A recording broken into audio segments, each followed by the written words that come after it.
S dude, நான் இங்க வேற சில விஷயம் பிளான் பண்ணிட்டு இருக்கேன்.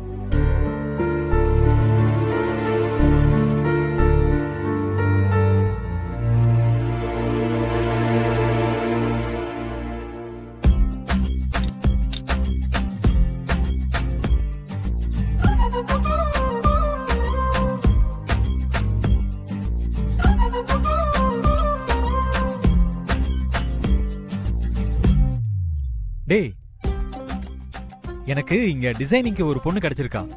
டிசைனிங்ல எங்க 2 பேர் சிங்க்கும் ஒரே மாதிரி இருக்குடா. She is amazing.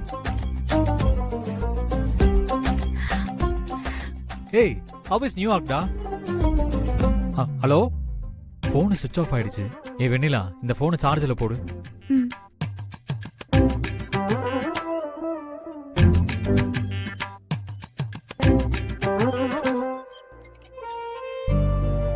என்ன கண்ணா, காஃபில இருந்து போன் சார்ஜ் வரைக்கும் வெண்ணிலா கவனிச்சுக்கிறா.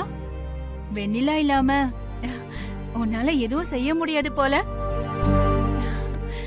இப்படியே போனா அம்மா சீக்கிரமே சேலஞ்சில உன்னை ஜெயிச்சிருவேன்னு நினைக்கிறேன். அம்மா, நீங்க என்ன நினைச்சிட்டு இருக்கீங்க?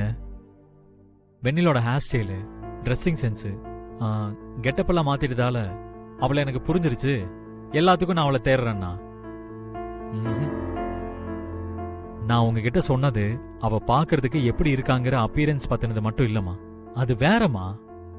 அது மனசு சம்பந்தப்பட்டது. மாடர்னா என் முன்னாடி வந்து நிக்கிறதுனால எதுவும் மாறிடாது. அதை பார்த்து நான் மாறுவேன்னு நீங்க நினைச்சீங்கன்னா ஐ எம் வெரி சாரிமா. அது நடக்க போறது இல்லை. இப்ப பாருங்க. வெண்ணிலா, வெண்ணிலா. வரேங்க, சொல்லுங்க. கொஞ்சம் எனக்கு குடிக்க தண்ணி எடுத்துட்டு வரியா? இதோ எடுத்துட்டு வரேங்க. அத்தை, உங்களுக்கு எதுவும்? எனக்கு எதுவும் வேண்டாமா.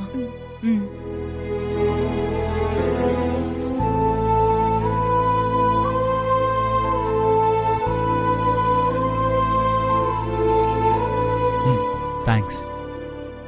ஐயோ, இதுக்கு எதுக்குங்க தேங்க்ஸ்னு பெரிய பெரிய வார்த்தை எல்லாம் சொல்லிக்கிட்டு? வேற எதுவும் வேணுமா? ஆஹா, வேணாம். அத்தை, எனக்கு கிச்சன்ல கொஞ்சம் வேலை இருக்கு. உங்களுக்கு ஏதாவது வேணும்னா கூப்பிடுங்க.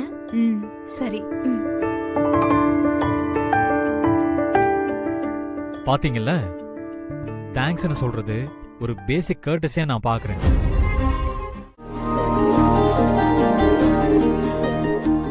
அத்தை, காஃபியா டீயா என்ன சாப்பிடுறீங்க? எதுவா இருந்தாலும் பரவாயில்ல மேம். வான்மதி, சொல்லுங்க அத்தை. ஒரு காஃபி எடுத்துட்டு வாமா. நான் போய் எடுத்துட்டு வரேன் அத்தை. உன்கிட்ட தான் பேசணும் வெண்ணிலா. நீ இங்கே இரு, வான்மதி எடுத்துட்டு வருவா. வான்மதி, கொண்டு வரேன் அத்தை. வெண்ணிலா, இனிமே நீ என்ன பண்ற? டெய்லி 11ல இருந்து 12 மணி 1 மணி நேரம் உன்னை ஃப்ரீயா வச்சுக்கோ. நீ வேற எந்த வேலையும் செய்ய வேண்டாம். எதுவா இருந்தாலும் வீட்ல இருக்கிற ஆளுங்களை பாத்துக்க சொல்லு, அவங்க பாத்துப்பாங்க. நீ இவங்க கூட இரு. யார் தேவங்க? இவங்கதான் உனக்கு புதுசா இங்கிலீஷ் பேச சொல்லித்தர வந்திருக்கிற டீச்சர்.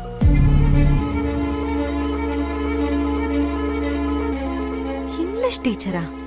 இவளுக்கு எதுக்கு? எதுக்கத்த இதெல்லாம்? உன்னை வருணுக்கு பிடிச்ச மாதிரி மாத்தி காமிக்கிறேன்னு நான் சொல்லிருக்கேன்ல. நாளைக்கு பிசினஸ்க்காக மீட்டிங் எல்லாம் அட்டெண்ட் பண்ணணும். அவங்களுக்கு இங்கிலீஷ்ல சில விஷயம் எல்லாம் எடுத்து சொல்லணும்னா உனக்கு அந்த மொழி நல்லா தெரிஞ்சிருக்கணும். அதுக்குதான் நான் பிசினஸ் எடுத்து நடத்தி சக்சஸ் பண்ணிடக்கூடாதுன்னு தடுத்துட்டு அவளுக்கு இங்கிலீஷ் சொல்லி கொடுக்க ஆள் கூட்டிட்டு வந்திருக்கீங்களா? அத்தை, 11ல இருந்து 12 மணிங்கிறது வீட்ல இருக்கிறவங்களுக்கு மதிய சாப்பாடு ரெடி பண்ற நேரம். அப்போ நான் படிச்சிட்டு இருந்தா இருக்கிற வேலையெல்லாம் யார் பாக்குறது? அத பாத்துக்கதான் நான், வான்மதி, வேலையாட்கள்லாம் இருக்கோம்ல, அத நாங்க பாத்துக்கிறோம். அடுப்பங்கரையில வேலை பாக்குறத விட வருண் மனசுல இடம் பிடிக்கிறதா முக்கியம்.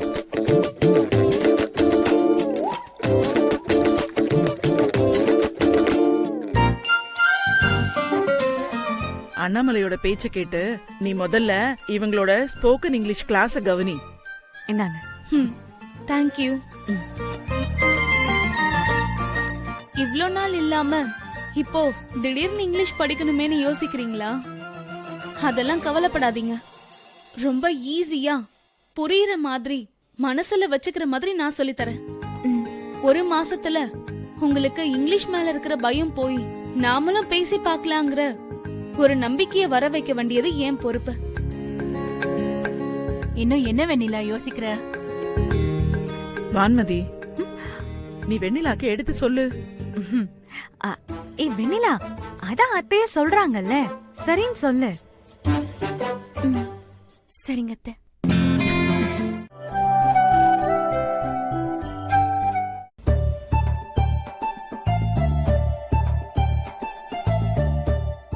என்ன இங்கிலீஷ் கத்துக்க போறியா? மாடர்னா மாறி பார்த்தா எதுவும் நடக்கலன்னு இப்ப இங்கிலீஷ் கத்துக்கிறியா? இங்க பாரு, நீ தலகீழா நின்னு தண்ணி குடிச்சாலும் என் மனசுல உன்னால இடம் பிடிக்க முடியாது. ஏங்க இப்படி எல்லாம் சொல்றீங்க? வேற என்ன சொல்றது? இங்க பாரு, 3 மாசம் இல்ல 3 வருஷம் ஆனாலும் உன்னை என்னால ஏத்துக்கவே முடியாது. இதெல்லாம் அம்மாவோட வேலை தானே, அவங்க கிட்டயும் போய் சொல்லு. இதனாலலாம் நான் உன் கூட சேர்ந்து வாழ மாட்டேன். ஆனா இங்கிலீஷ் கத்துக்கிறது நல்ல விஷயம் தான், கத்துக்க. அப்பதான் தனியா நிக்கிற அளவுக்கு தன்னம்பிக்கை வளரும். அதுக்காக மட்டும் கத்துக்க. என் கூட சேர்ந்து வாழலாங்கிற ஆசையில மட்டும் படிக்காத. உனக்கு தான் அது டைம் வேஸ்ட்.